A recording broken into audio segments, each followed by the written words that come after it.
Magandang araw po sa ating lahat. Magandang araw po sa ating Panginoon. Ako nga po pala si John Robby Medina at ngayong araw po ay samahan ninyo akong muling pagbulay-bulayan at unawain ang mga salita ng ating Panginoon.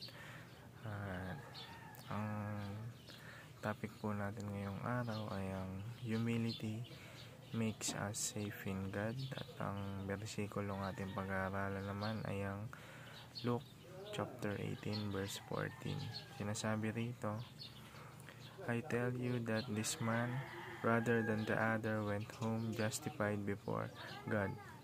For all those who exalt themselves will be humbled, and those who humble themselves will be exalted. O sa Tagalog naman po, Lucas Kapitulo 18 verso 14. Sinasabi ko sa inyo, ang taong ito ay umuwi sa kanyang bahay na pinaging matuwid, at ang isa ay hindi.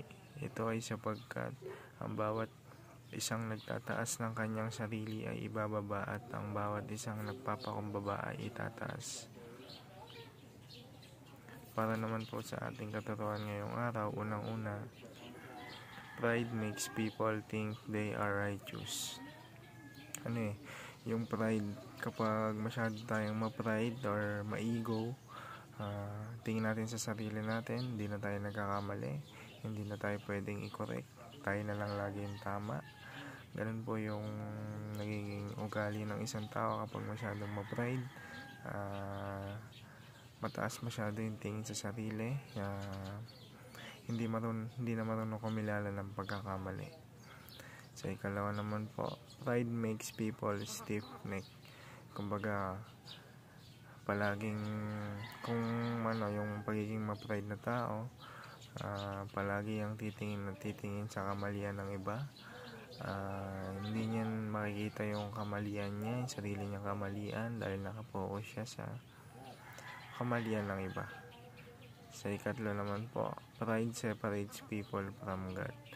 Kumbaga, kapag masyado tayong ma-pride or mapagmataas, nailalayo nito tayo sa ating Panginoon, dahil ang gusto ng ating Panginoon ay maging mapagkumbaba tayo, ayaw ng Panginoon na maging mapagmataas tayo, ayaw ng Panginoon na umiral yung pride natin.